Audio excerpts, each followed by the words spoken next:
pessoal. Pronto, agora eu acho que está gravando. A Lei de Responsabilidade Fiscal, ela estabeleceu limites para gasto com pessoal de todos os entes federativos. Então, por exemplo, a União, ela não pode gastar com pessoal mais do que 50% da sua receita corrente líquida. Ela não pode gastar mais do que 50%. E os estados e municípios, professor, o percentual sobe um pouco, é de 60%. Então, a União, ela gasta no máximo com seus servidores 50% e os estados e municípios, no máximo, 60%. Como eu falei para vocês, essa é a segunda maior despesa pública que a gente tem nos entes políticos. A primeira são as despesas com seguridade social, que englobam previdência, saúde e assistência social. A União, ela só pode gastar no máximo 50% com o pessoal. E isso inclui o quê, professor? Isso inclui todos os poderes e o Ministério Público. Alguns falam que o Ministério Público seria um quarto poder, mas, na verdade, o Ministério Público ele é um órgão com independência, com autonomia, mas não está incluído na teoria política do Barão de Montesquieu como um quarto poder da República, nem tampouco a imprensa, embora muita gente já faça uma releitura moderna colocando, diante da autonomia do Ministério Público, ele como um quarto poder. Mas, embora a gente exista essa celeuma, essa discussão no plano da teoria política, o fato é que, no plano do direito positivo, do que está prescrito na Constituição, os poderes da República são apenas três: o Judiciário, o Legislativo e o Executivo. No entanto, como o Ministério Público ele possui essa autonomia, é conferido a ele também um percentual dentre esses 50% que deverão ser utilizados para pagamentos com despesa de pessoal. Então, por exemplo, no plano da União, a União tem 50% da sua receita corrente líquida para gastar com o pessoal. Só que esses 50% são divididos. Você tem um percentual que é do Poder Legislativo, que é de 2,5%. E isso inclui também o Tribunal de Contas da União. Você tem também um percentual de 6%, que é do Poder Judiciário. Você tem um percentual de 0,6%, que é do Ministério Público Federal. E você tem um percentual de 40,3%, que é do Poder Executivo. Sendo que 3,4%, salvo engano, 3 ponto alguma coisa, é um valor que é conferido à União para pagamento com despesa de pessoal daqueles ex-territórios. Amapá, Roraima, salvo engano, Rondônia e Tocantins, né? Eram ex-territórios federais que a União ela ainda paga a folha de pessoal desses entes federativos, que embora hoje constituam estados autônomos, conservam ainda, né, diante desse contexto, não sei, a imagem está ficando meio embaralhada, conservam ainda dentro desse contexto essa possibilidade. No plano estadual e municipal, aí vai para um fundo, né? No caso dos bombeiros da Polícia Militar do DF e a Polícia Civil vai para um fundo de segurança pública, né? Que é bancado pela União, e os salários deles são pagos por esse fundo. Inclusive, houve um aumento, né, agora recente de 8% da remuneração desses profissionais lá no Distrito Federal. O que acontece também? Outro aspecto relevante. No plano dos estados, esse percentual ele aumenta um pouco. Ele é para 60%. Aí o Ministério Público aumenta de 0,6% no federal para 2% no plano estadual. O Poder Judiciário mantém os mesmos 6%. Tá? O Poder Executivo ele aumenta um pouquinho, né? Porque fica 6 e 2, né? Fica 8. E o que sobra, né? Fica para o Poder Executivo. Então fica... Desculpa, ainda tem o legislativo, né? Então, legislativo, executivo e judiciário também no plano estadual.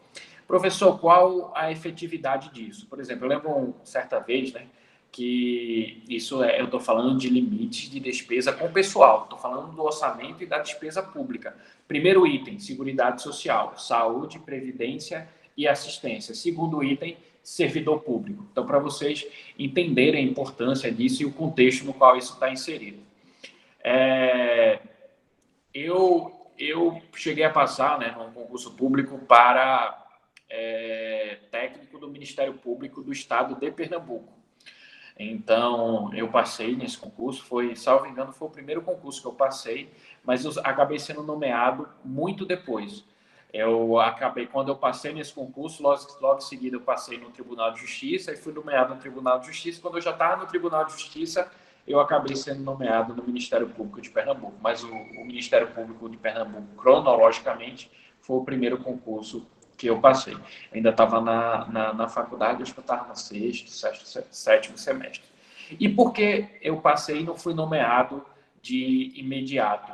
O que acontecia? Porque eles estavam gastando com o pessoal mais do que o limite prudencial indicava. O salário dos promotores e o salário dos procuradores de justiça e dos servidores do Ministério Público, que era justamente o cargo que eu tinha sido aprovado, custava mais do que o limite estabelecido para gastar com o pessoal pelo Ministério Público. Então, embora eles tenham 2%, né, eles já estavam no limite, então eles não podiam, por exemplo, me nomear. Embora eu tivesse sido aprovado em concurso, eles não me nomearam logo de imediato, porque eles estavam gastando com o pessoal mais do que eles poderiam.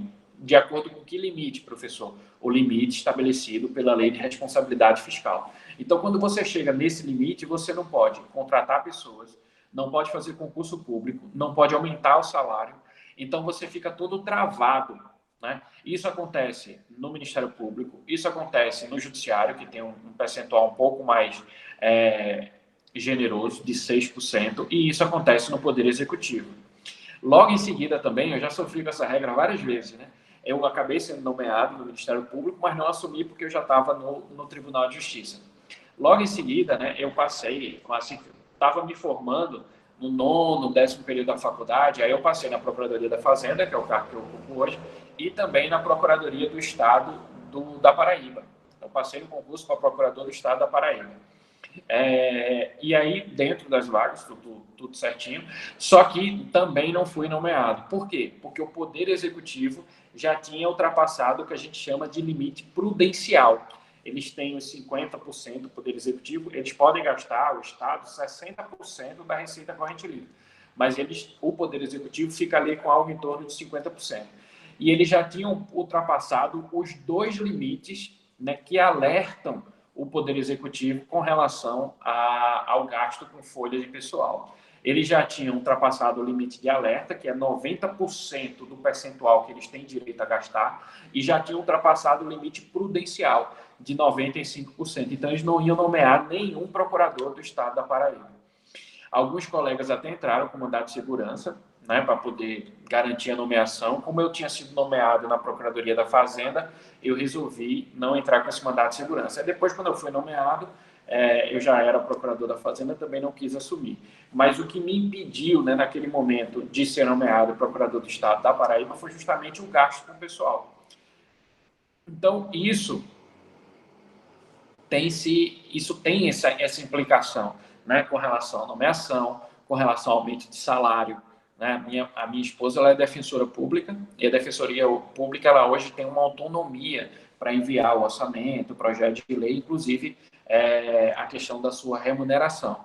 Mas isso foi uma conquista recente. Né? Há um tempo atrás não havia essa autonomia, e os salários, né, da defensoria eram vinculados ao Poder Executivo, ao percentual estabelecido pelo Poder Executivo com gasto com seu pessoal. E como eles estavam num limite prudencial, eles passaram vários e vários anos sem ter qualquer aumento, porque o Estado já estava gastando no limite, né, do valor que era estabelecido pela Lei de Responsabilidade Fiscal. Então, embora hoje se fale muito, né, sobretudo na mídia, que a despesa com o pessoal, e de fato é a segunda maior despesa, né, dos estados, do município e da União, no caso da União, do governo federal, essa despesa ainda está muito aquém desses 37, mais ou menos, por conta do fundo dos ex-territórios, 37,5%, muito aquém dos gastos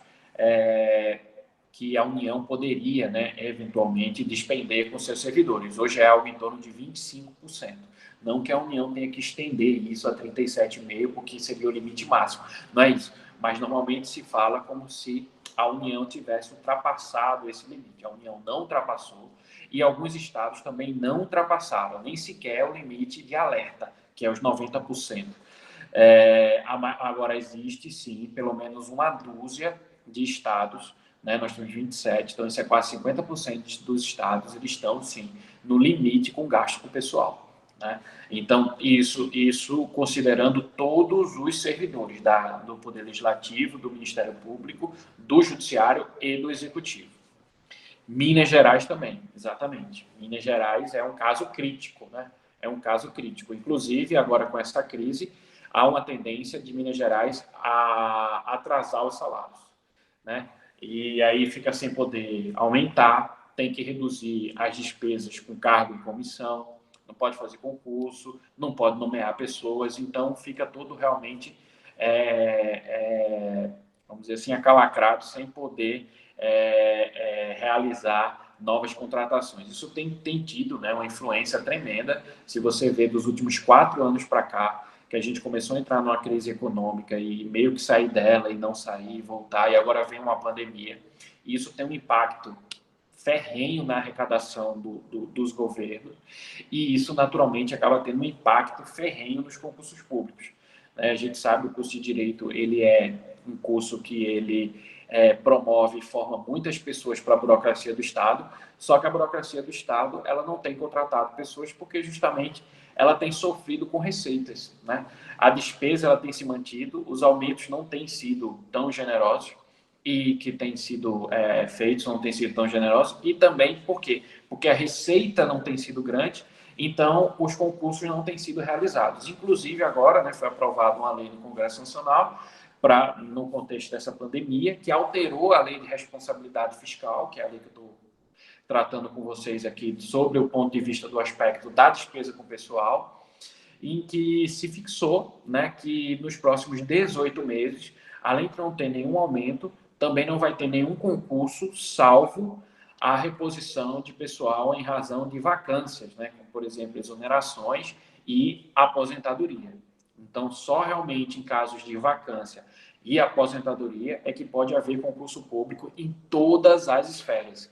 Isso já vinha, de uma certa forma, sendo aplicado desde o governo Dilma no plano federal, o que fez com que, por exemplo, concursos da AGU, que tinha muito, até concurso da magistratura também mingou bastante, Ministério Público, tivesse uma sensível queda, né, dos ministérios, tinha muito concurso dos ministérios para analista, para técnico, houve uma minga muito grande, porque eles estavam querendo fazer só reposição, embora tivesse cargo criado por lei, eles não estão fazendo concurso para suprir essas vagas novas, e sim apenas reposição daqueles que vagarem por exoneração ou aposentadoria. E mesmo assim, nem sempre esses concursos estão acontecendo, e agora esse fenômeno vai se expandir nos próximos 18 meses para todas as esferas de governo, né? Então, isso é realmente um cenário para a contratação de pessoal pelo poder público muito negativo, né? Porque diminui sensivelmente o nível de contratação de pessoal, sobretudo no plano das carreiras jurídicas, né? Que é o nosso interesse aqui. Então, magistratura, advocacia pública, tribunais e Ministério Público. Receita Federal. São as unidades da Receita, onde tem 40 gabinetes e 5 atendentes. Em que sentido, assim, haveria um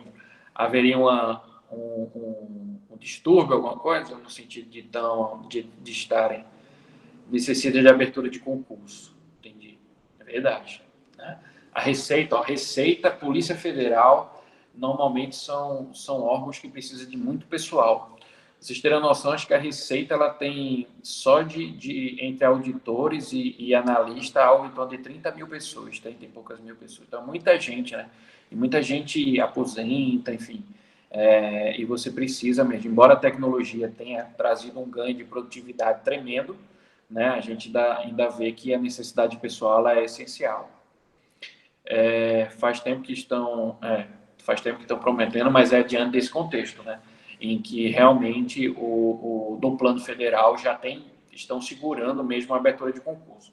Isso é positivo para quem está estudando, né, concurso, né, no sentido de dizer, se você tem mais tempo e disciplina, você consegue estudar mais, então, portanto, você fica mais preparado quando sair a prova, né? Isso é um aspecto, mas também pode ser um aspecto de frustração, porque você fica esperando e o concurso não abre, e aí você fica frustrado e aí acaba, às vezes, envolvendo-se em outros projetos e aí acaba perdendo a chance de se preparar legal para o concurso, né? Eu lembro de uma época, gente, olha, eu me formei em 2007, né? 2007 colei grau lá no Federal, e aí eu colei grau em janeiro de 2008, que tinha umas greves e tal, não sei o quê, mas a gente concluiu lá em 2007. E aí logo, e veja, eu passei durante a faculdade, né? Quando eu comecei assim, vou fazer concurso, eu estava mais ou menos no quinto semestre, né? Então, terceiro ano de faculdade, e eu passei durante a faculdade em 6 concursos públicos, né? 6 concursos públicos. Então, deu para fazer 6 concursos públicos, 6 concursos. Fiz uns 7, mais ou menos. Eu acho que em um eu fiquei bem longe, né, de ser nomeado, mas nesses 6 eu fui nomeado, efetivamente. Então, teve concurso. Ministério Público, Estadual e da União, eu passei. Tribunal de Justiça, eu passei. Passei para oficial de justiça do TRF. Passei para procurador de Estado da Paraíba e para procurador da Fazenda Nacional. E a todo momento tinha concurso para juiz, tinha concurso para Ministério Público. Na época não tinha uns 3 anos, então não podia fazer. Era bem logo em seguida a emenda constitucional 45, que começou a exigir 3 anos. Então tinha muito concurso. Quando eu fui para Brasília, né, tomar posse e encontrando com o pessoal dizia, todo final de semana em Brasília tem um concurso. Lá tem o GDF, né, que é o governo do Distrito Federal, e lá tem muito concurso. Então tinha muito concurso. Era assim, todo final de semana tinha um concurso, ou dos ministérios, ou do GDF, ou da polícia, ou das Forças Armadas, ou do Judiciário, ou do Ministério Público. Então era assim, você escolhia, ou de instituição bancária. Então, assim, era realmente uma maré muito positiva para concurso público. Muita gente daquela época, né, tinha até um bairro lá em Brasília, que quem conhece chama Águas Claras. Esse bairro tinha, assim, antes dessa leva de concurso público, eu acho que ele tinha, assim, uns 50 mil habitantes. Aí depois fez concurso, virou um bairro jovem, virou o maior plano de infraestrutura, a maior canteiro a céu aberto da América Latina. E esse bairro chegou a 300 mil habitantes, só de pessoas jovens que vinham de fora, que faziam concursos federais ou do GDF e estavam povoando Brasília, vamos dizer assim. Porque o plano piloto acabava sendo uns apartamentos mais antigos, mais velhos, e esse bairro um pouco mais afastado acabou absorvendo esse pessoal. Então, vê que fenômeno, né? E hoje a gente está vivendo uma coisa completamente diferente, né? Hoje praticamente não tem concurso, né? Eu lembro quando eu entrei na Procuradoria, uns 12 anos atrás, tinha gente, porque é federal, né? Tinha gente que praticamente, assim, como tinha concurso, tinha nomeação, aí tinha remoção interna, tinha gente assim que praticamente conhecia o Brasil, ficava fazendo turismo no Brasil, o cara que ia morar na Bahia, em Santa Catarina, em Brasília, no Norte, só não tinha no Nordeste, que era meio difícil chegar, mas no Sul, né? Então você saía, né, modificando de cidade. Hoje em dia você não tem remoção, não tem nomeação, então, assim, realmente a gente chegou num nível de despesa, né, muito alto, né? E o Paulo Guedes sempre teve esse conceito de realmente não realizar concurso público. A gente chegou num nível de despesa muito alto e, além disso, né, no governo Temer foi aprovado uma PEC, que é a PEC, o projeto de emenda constitucional, né, que gerou a emenda constitucional número 95, que é a emenda constitucional que disciplinou o teto dos gastos públicos. Então, além dessa limitação que eu afirmei para vocês com relação a percentuais máximos que estão estabelecidos pela Lei de Responsabilidade Fiscal com relação à despesa de pessoal, que é o segundo maior gasto de qualquer governo, existe ainda uma emenda à Constituição, que foi aprovada no governo Temer, em 2018, que estabeleceu um teto dos gastos públicos. E lá foi estabelecido o seguinte: nos próximos 20 anos, com a vontade de 2018, os orçamentos só vão poder crescer o que foi gasto no ano passado, mais a variação da inflação. Então, por exemplo, se a variação agora é negativa, em tese, o governo não poderia nem gastar o que gastou ano passado. Ele teria que gastar menos do que gastou ano passado. Se a inflação der positiva em 5%, você gasta o que gastou ano passado, mais 5%. Então, se você manter umas despesas constantes, isso significa que você tem uma margem de contratação de pessoal e de aumento de salário, de remuneração, de aumento de previdência, de aposentadoria, de aumento de despesa pública com política social, muito menor do que você tinha no passado, em que não havia esse limite. No mundo, né, isso é uma posição inédita. Normalmente, os estados não tomam esse tipo de opção, de limitar a despesa a um percentual da inflação. Sobretudo porque, em situações como que a gente está vivendo, o Estado precisa de uma capacidade maior de se endividar, de investimento, e o Estado não precisa dar lucro, né? Então, haveria uma certa maleabilidade com relação à despesa. Mas o fato é que, a partir dessa emenda constitucional, que vai valer durante 20 anos, e que pode ser alterada daqui a 10 anos, né, contar de 2018, os gastos públicos estão limitados ao gasto do ano anterior mais a inflação. Isso tem um impacto efetivo sobre a ação do Estado na política pública e na ação do Estado sobre contratação e remuneração de pessoal e da aposentadoria. Isso, vocês estão tendo esse efeito, por exemplo, no ensino superior, o financiamento de bolsas como o ProUni, né, estão diminuindo porque as despesas estão sendo reduzidas, né, porque os recursos estão sendo reduzidos na medida em que os gastos estão sendo cada vez mais controlados.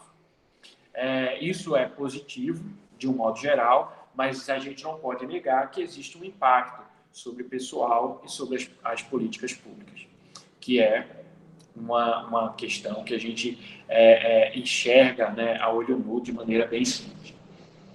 Bem, como eu falei para vocês, no orçamento existe o orçamento fiscal, o orçamento de investimento e o orçamento da Seguridade Social. Esse orçamento de investimento está cada vez menor, né? O orçamento da Seguridade Social ele é específico para as ações de Seguridade Social e ele é financiado com contribuições que são destinadas à Seguridade Social. O orçamento fiscal diz respeito, naturalmente, a todas as demais despesas. Segundo a Lei 4320, né, que é a Lei Geral de Finanças Públicas, que é uma lei recepcionada pela Constituição de 1988 com status de lei complementar, né, existe uma classificação da despesa. Então, eu tenho despesa corrente e despesa de capital. A despesa corrente, segundo a Lei 4320, ela ainda se divide em duas outras possibilidades. Eu tenho a despesa de custeio e a despesa e a transferência corrente. Na despesa de custeio, eu tenho, por exemplo, o pagamento de salários, o pagamento de aluguéis, né, que são despesas que são utilizadas para custeio da máquina pública. Existem ainda transferências correntes, né, como, por exemplo, aposentadorias, pagamento de aposentadoria. Você transfere isso de maneira constante. Em regra, né, esse custeio, embora diga respeito ao custeio da máquina pública, ele diz respeito a despesas que são realizadas como contraprestação pelo pagamento, né, de bens e serviços. Então, por exemplo, uma locação, um pagamento de salário. Na transferência corrente, não. Aí você não tem a contraprestação, porque quando você paga uma aposentadoria, o aposentado não te devolve nada em troca. O servidor, naturalmente, sim, porque ele trabalha para a administração pública. Aqui não é nenhum juízo de valor, é só uma questão de classificação da despesa corrente, né, e do que é despesa de custeio e o que é transferência corrente. A despesa de capital, né, ela também tem essa classificação. Então, segundo a Lei 4320, novamente, você tem transferências de capital, né, que ocorrem, você tem inversões financeiras, por exemplo, situações em que você está alugando um imóvel e, eventualmente, você opta por comprar aquele imóvel. Então, é uma inversão, né? Você tem situações também de subvenção. Então, todas essa é uma classificação que, naturalmente, se a gente ficar entrando em muitos detalhes, a gente vai ter uma certa dificuldade de compreensão, que vai ficar um pouco até monótono, né, a análise. Mas o que vocês precisam saber, né, é que existe, sim, uma classificação importante sobre a despesa, que divide a despesa pública em despesa corrente e despesa de capital. Na despesa de capital, ela está mais relacionada a situações em que geram algum investimento. E a despesa corrente não, despesa de custeio da máquina pública ou transferências correntes, tá? Aqui entra, por exemplo, nas despesas de capital, situações como, por exemplo, subvenções de capital, benefícios fiscais, enfim. Então, tudo isso entra na ideia de despesa pública, tá? Tudo isso está contabilizado na hora de realizar os orçamentos. Além disso, gente, tem uma outra classificação importante, né, quando a gente fala de despesa, que diz respeito ao fato de que a despesa ela enfrenta algumas fases para a sua realização dentro da administração pública. Como a gente sabe, a lei orçamentária ela prevê todas as receitas e todas as despesas. Só que o fato da lei orçamentária prever as despesas, a gente viu, não significa necessariamente que aquelas despesas serão o quê? Realizadas. Porque a gente viu que, em regra, os orçamentos eles não são impositivos. Tirando aquelas situações especiais, como, por exemplo, emenda individual parlamentar ou emenda de bancada, os orçamentos, em regra, ou as despesas correntes de custeios obrigatórias, em regra, as despesas que estão previstas na lei orçamentária, elas não são de realização o quê? Obrigatória. Então, é necessário, né, que, embora esteja prevista a dotação orçamentária lá na lei orçamentária, que haja ainda um enfrentamento de algumas fases para que essa despesa seja efetivamente realizada. E essas fases são distribuídas em três. Você tem o empenho da despesa, que é separar, dentre a dotação orçamentária, um valor determinado para fazer face a uma despesa específica. Como, por exemplo, vamos imaginar que na lei orçamentária esteja lá predeterminado um valor para custeio, uma dotação orçamentária para custeio dos aluguéis. Aí você vai lá e tem um aluguel onde funciona, por exemplo, a Receita Federal do Brasil. Aí o prédio onde funciona a Receita Federal do Brasil tem lá um valor X de aluguel. Aí você faz um empenho do valor dentro da dotação orçamentária aluguéis, reservando aquele valor para pagar o aluguel específico.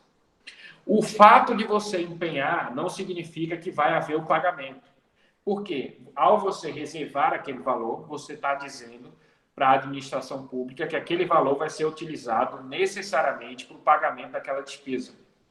Só que ainda é preciso haver uma liquidação, ou seja, é preciso realizar ainda uma análise para ver se o particular que vai receber aquele valor, no caso, por exemplo, da locação, ele cumpriu as disposições contratuais, se está dentro do prazo, se ele, portanto, tem direito a receber aquele valor. Uma vez liquidada a despesa, aí sim ela pode vir a ser paga. Então, existem três fases de execução da despesa pública. A primeira é o empenho, que é uma reserva. O segundo é a liquidação, que é a verificação, até chegar efetivamente no pagamento.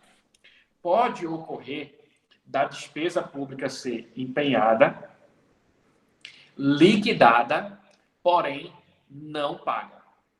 Pode acontecer ainda da despesa pública ser empenhada, não liquidada e, portanto, não paga. Para haver o pagamento, necessariamente tem que haver o empenho e a liquidação. E pode ocorrer que ocorra empenho, liquidação e não ocorra o pagamento, e pode ocorrer ainda de ocorrer um empenho e não ocorrer a liquidação e nem tampouco o pagamento. Quando não ocorrer a liquidação, a gente chama de despesa pública não processada, porque não houve a liquidação. Quando ocorrer a liquidação e não ocorreu o pagamento, a gente chama de despesa pública processada. A lei orçamentária, a gente sabe, ela é utilizada para viger durante determinado ano financeiro, que corresponde a um ano civil. Se eventualmente a despesa pública é empenhada, liquidada e não paga, ela não vai poder mais ser paga naquele ano. Então, ela vai ter que ser paga no ano que vem. A lei permite que despesas empenhadas, pagas, liquidadas ou não liquidadas, possam ser pagas no ano seguinte.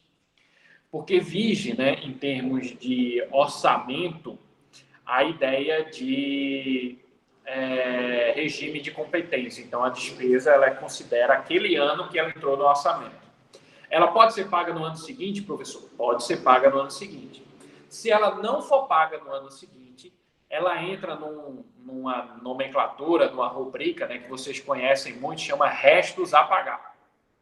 Então, aí ela entra como restos a pagar, e se ela não for paga no ano seguinte, ela vai entrar como despesa de exercícios anteriores, né? Então, por quê? Porque, embora ela possa ser paga, por exemplo, uma despesa empenhada em 2019 possa ser paga em 2022, ela entra como despesa de exercício anterior e pelo regime da competência, ou seja, embora aquela despesa tenha sido liquidada e paga em 2022, ela corresponde a uma despesa de 2019, por isso que chama restos a pagar e exercícios anteriores. Resto a pagar no ano seguinte e exercícios anteriores quando passar mais de um exercício financeiro.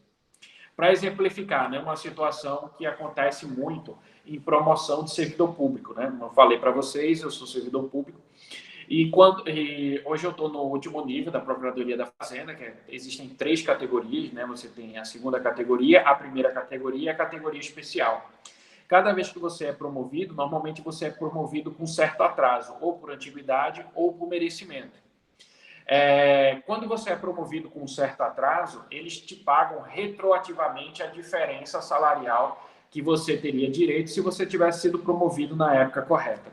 E, em regra, né, as promoções demoram aí 1, 2 anos para acontecer, com então um certo atraso de 1 a 2 anos, então eles pagam esses valores de maneira retroativa na conta, na rubrica de exercícios anteriores, né, que foi uma despesa que tinha sido empenhada lá atrás, para pagamento pessoal, tinha sido liquidada só depois, porque só depois que houve o ato formal de promoção, e ele é pago 2, 3 anos depois, na conta de exercícios anteriores.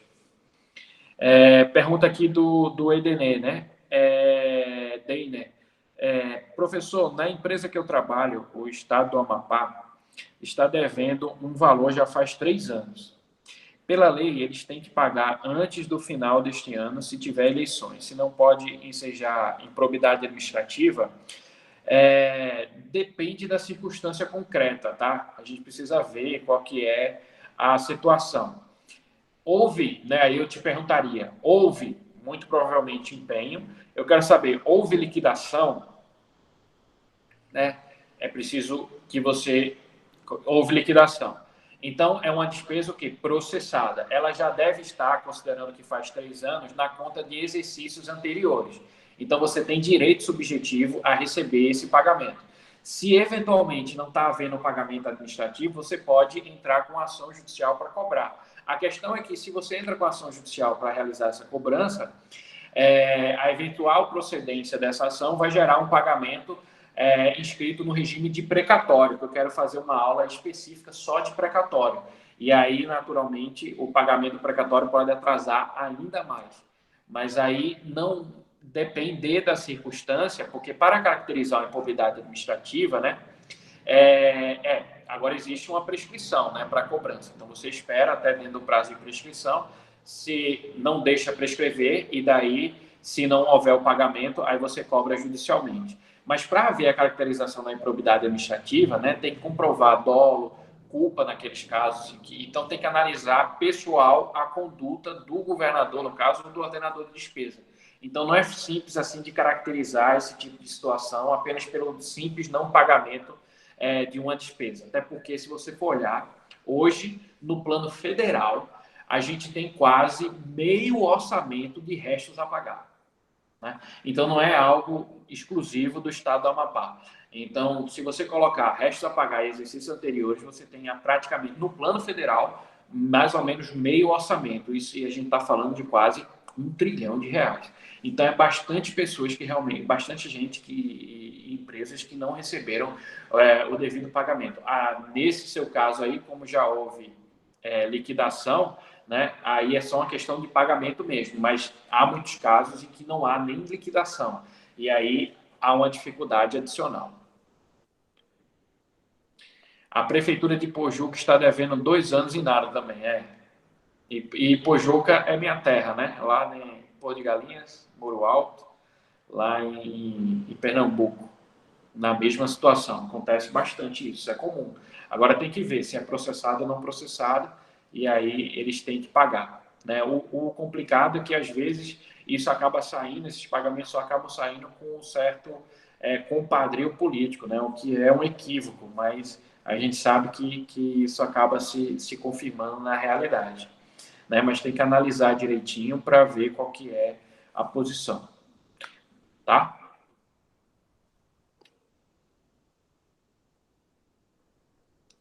Beleza. Bem, então vamos lá. Quando a gente fala em despesa, a gente tem que saber que a Lei 4320 ela cria uma classificação da despesa. Então, eu tenho despesa corrente e despesa de capital. Na despesa corrente, eu tenho despesa de custeio e transferência corrente. Na despesa de capital, eu tenho os investimentos, tenho as inversões financeiras e as transferências de capital. Além disso, a despesa ela passa por fases. Então, ela tem a fase de empenho, ela tem a fase de liquidação e tem a fase de pagamento. É possível ainda, né, que despesas não executadas em determinado ano correspondente ao seu orçamento entrem na conta de restos a pagar ou, ultrapassado o exercício financeiro, na conta de exercícios anteriores. Além disso, né, no novo contexto, a partir de 2018, o governo criou uma emenda à Constituição, aprovou uma emenda à Constituição, a emenda constitucional número 95, que estabeleceu um limite de teto dos gastos públicos. Não inclui nesse limite o pagamento de juros da dívida pública, né, e uma ou outra despesa de natureza específica, mas, em regra, todos os gastos com pessoal, seguridade, inclusive saúde e educação, né, ainda tem uma regrazinha de transição de saúde e educação, que existe um limite para gasto mínimo em saúde e educação, estão dentro desse teto dos gastos públicos. Isso significa que todas as despesas do ano seguinte corresponderá às despesas do ano anterior, mais o corrigido pela inflação. Tá? Então, ele garante que o crescimento da despesa não vai ser muito grande em relação ao que tinha sido no ano anterior. O que estava acontecendo, né, e o que motivou a aprovação dessa emenda à Constituição foi que, nos anos anteriores, a despesa pública brasileira estava crescendo além do crescimento da inflação e além do crescimento do produto interno bruto, o que estava gerando a possibilidade, né, e acabou desdobrando, acabou redundando em déficits públicos, porque a arrecadação, a receita não crescia na mesma proporção do que a despesa. É como se você fizesse, por exemplo, né, tá trazendo para o seu orçamento doméstico, você tivesse um determinado nível de gasto, e aí você começasse a aumentar seu gasto sem aumentar a sua receita, sem aumentar o seu salário, sem aumentar seus investimentos, enfim, sua renda, da onde você retira o seu sustento. Isso, naturalmente, iria gerar déficit, iria gerar endividamento. Para evitar esse tipo de coisa, o Brasil fez a opção por esse teto dos gastos públicos. Só que isso tem um impacto nas despesas públicas, sobretudo nas despesas da Seguridade Social e das despesas de pessoal, que são as duas maiores despesas públicas que existem hoje no Brasil. Essa emenda limitou esses gastos públicos por 20 anos, então de 2018 a 2038, tá? Podendo ser revisado em 2028. O que se dizia é que, se não houvesse uma reforma das despesas, como, por exemplo, a reforma da Previdência, que foi realizada, e agora a reforma administrativa, que seria a ideia de reduzir os custos com a máquina pública do ponto de vista do pessoal, porque, vejam, já existe, né, eu comecei a aula falando, dos limites de gasto com pessoal fixado na Lei de Responsabilidade Fiscal. Está lá previsto. Existem limites para gasto com despesa de pessoal.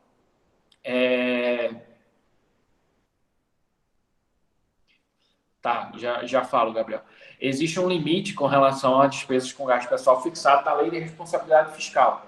Isso já é um ganho, uma vitória tremenda do controle dos gastos públicos. Mas ainda se quer, além disso, fazer uma reforma administrativa para diminuir ainda mais os custos com os servidores públicos, os gastos com o pessoal, além desses limites, né? E isso redundaria naturalmente no impacto decorrente desse limite dos gastos públicos, né? O que faz com que os gastos com saúde, educação e pessoal não possam crescer na média que estavam crescendo anteriormente. Tem uma dúvida aqui do Gabriel. Professor, você pode repetir, por gentileza, a parte da liquidação e falta de pagamento do ano seguinte, despesa pública processada, não entendi a parte, provavelmente da classificação. Beleza, o que acontece? Existem fases da despesa pública. São 3 fases. O empenho. O que é um empenho? Em que consiste o empenho? O empenho é a reserva de recursos na dotação orçamentária. Existe a lei orçamentária que prevê todas as despesas e ela prevê uma dotação orçamentária para uma despesa X, para uma despesa Y. O empenho vai ser eu reservar na lei orçamentária, na dotação orçamentária, um determinado quantitativo para fazer face a uma despesa. É como se você, por exemplo, recebesse seu salário e soubesse que 30% do seu salário você vai gastar com o seu aluguel, 20% com o plano de saúde, 30% com a escola dos filhos, enfim. Aí o que é que você faz? Recebeu o salário, aí vamos imaginar que não é o que ocorre hoje, porque normalmente você recebe eletronicamente, mas para vocês visualizarem melhor o que é que o empenho faz, o que é que ele reserva, é como se você recebesse o salário, pusesse as notas de dinheiro em cima da mesa e pegasse 3 envelopes. Um para pagar o aluguel, um para pagar a escola, outro para pagar o plano de saúde. E reservasse o dinheiro em cada um desses envelopes. O empenho faz isso. Ele reserva, dentre o valor que está previsto na sua dotação orçamentária, aquilo que você vai pagar. A liquidação será feita o quê? A verificação se de fato houve a prestação de serviço, se de fato a pessoa houve a oferta do bem, se de fato a pessoa tem direito a receber aquele valor. Uma vez verificado, ou seja, uma vez liquidada a despesa, aí pode haver o pagamento. Esse pagamento pode acontecer no mesmo exercício financeiro, não há problema nenhum, e aí ou em exercício financeiro seguinte. Se entrar em exercício financeiro seguinte, ele entra como resto a pagar. Se não, ele entra como exercício anterior. Passou um exercício financeiro, ele já muda a classificação como exercício anterior. Sai do orçamento e aí vira um Deus nos acuda para ver quando é que isso vai ser pago, como citou aí o nosso colega. E aí, qual é a diferença entre despesa processada e não processada? É que quando a despesa ela é empenhada e liquidada, eu tenho uma despesa processada, só falta o pagamento. Quando a despesa ela é empenhada e não liquidada, aí ela é uma despesa não processada. Certo, Gabriel? Se tiver ficado alguma dúvida, pode falar.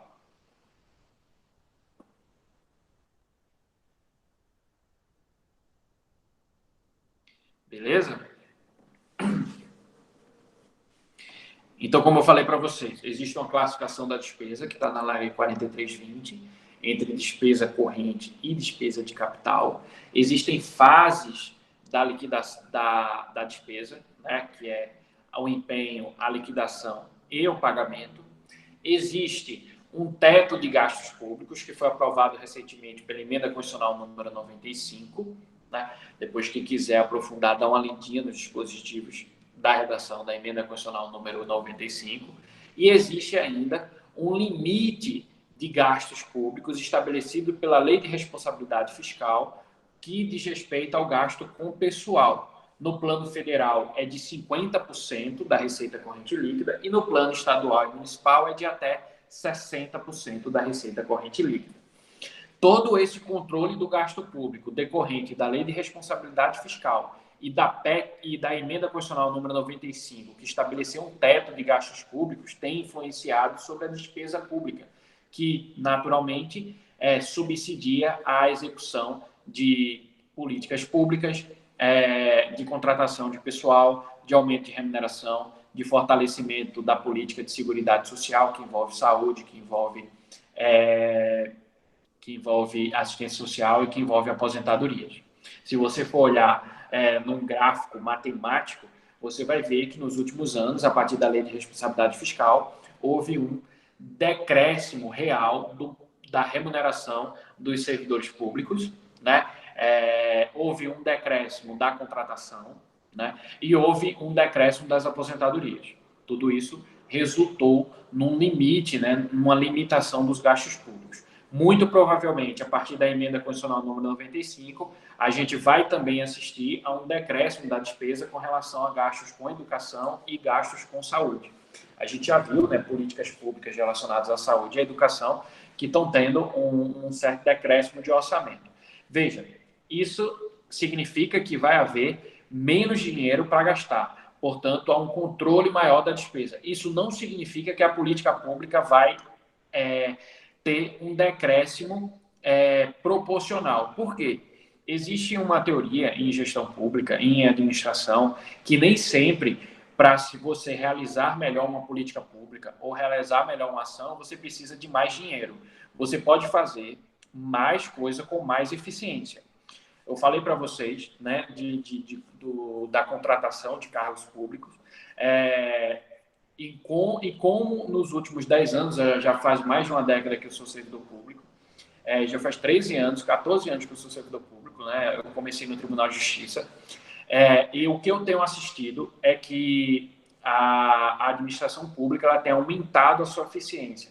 Embora não tivesse tido um ganho tão grande de remuneração nos últimos anos, nem tão pouco, de maneira linear. Claro que em uma outra carreira teve um ganho espetacular, né? Por exemplo, no governo do Distrito Federal, há agente de trânsito lá que a remuneração é R$18 mil.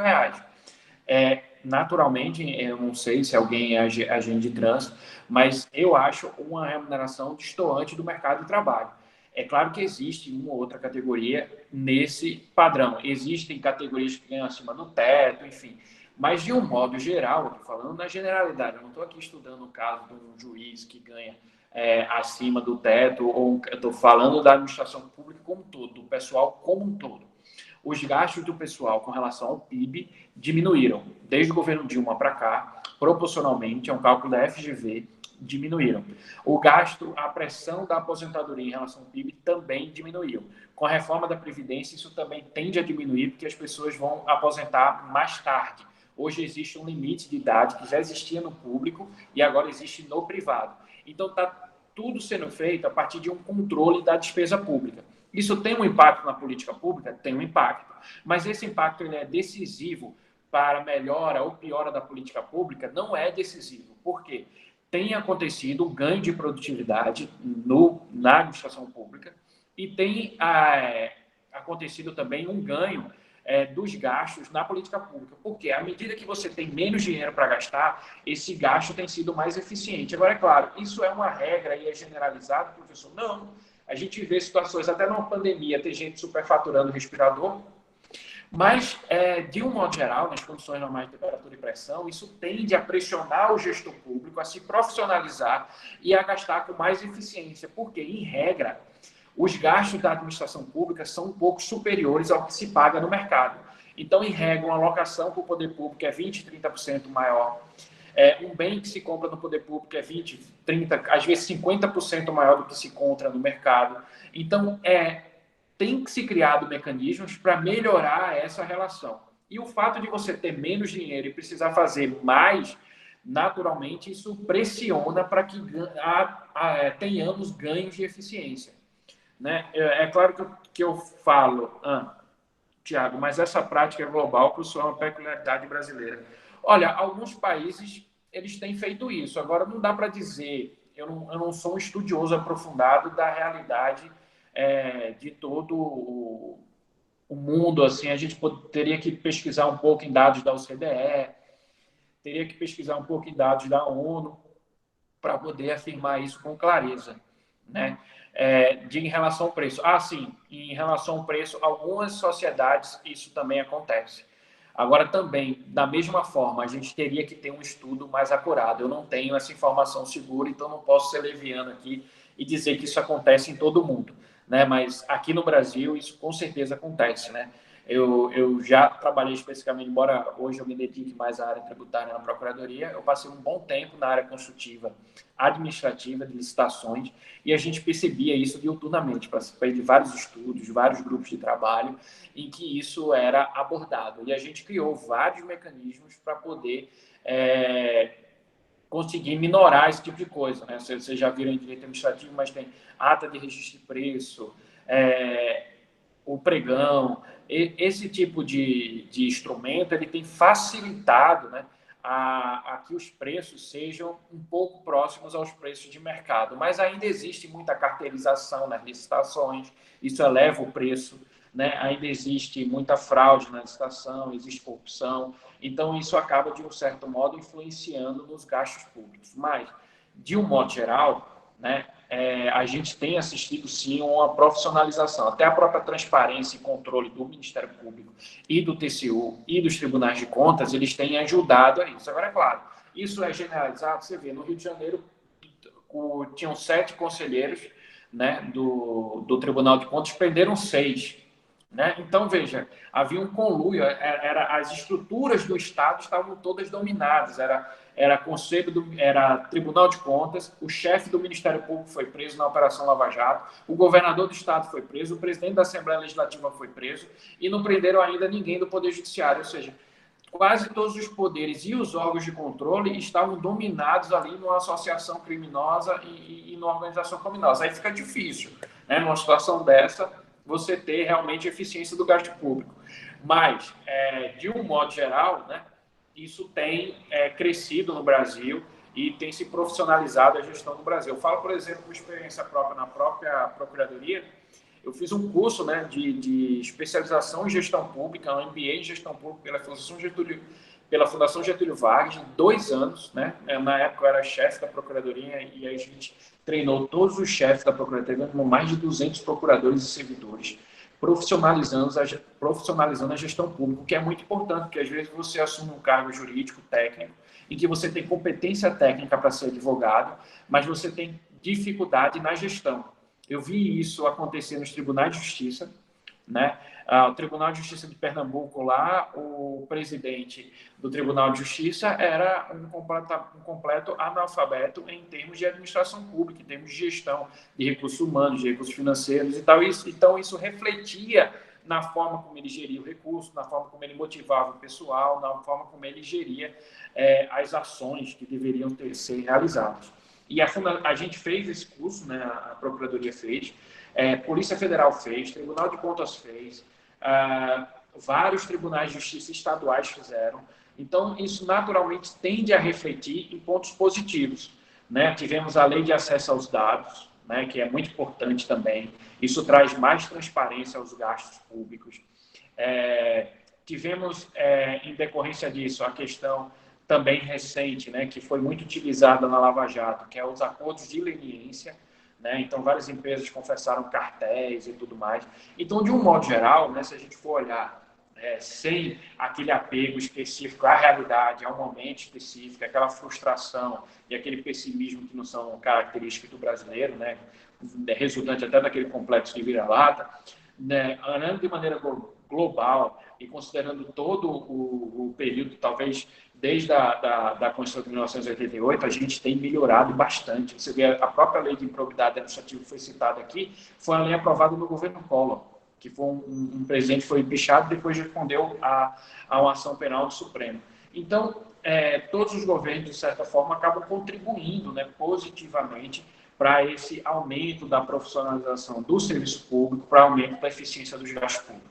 A gente tem melhorado bastante. A Constituição Federal de 1988 ela trouxe muito mais transparência, empoderou os órgãos de controle, Ministério Público, Tribunal de Contas, a própria sociedade, a legitimidade para a ação civil pública, a transparência, a habeas data, enfim. Hoje em dia é muito difícil você esconder né, informações da população, e na medida em que você não pode mostrar isso à luz do dia, algo errado há de haver. Né? Então, de um modo geral, eu sou bastante otimista. E se você considerar a despesa pública, embora ela esteja diminuindo, embora os orçamentos tenham sido reduzidos, por isso que eu falo, não necessariamente isso vai refletir na maior eficiência e ineficiência do gasto público, porque você pode fazer, sim, mais com menos, na medida em que você está mais profissionalizado, na medida em que você utiliza melhor as ferramentas de tecnologia e tudo mais. Tudo bem? Dúvidas? Não quero entrar em precatório para não complicar mais vocês. Digam. Alguém ia falar aí?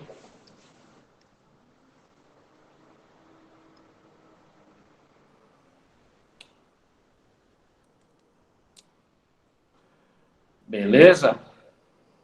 Maravilha, então, gente. Tudo certo. É isso. Tá bom?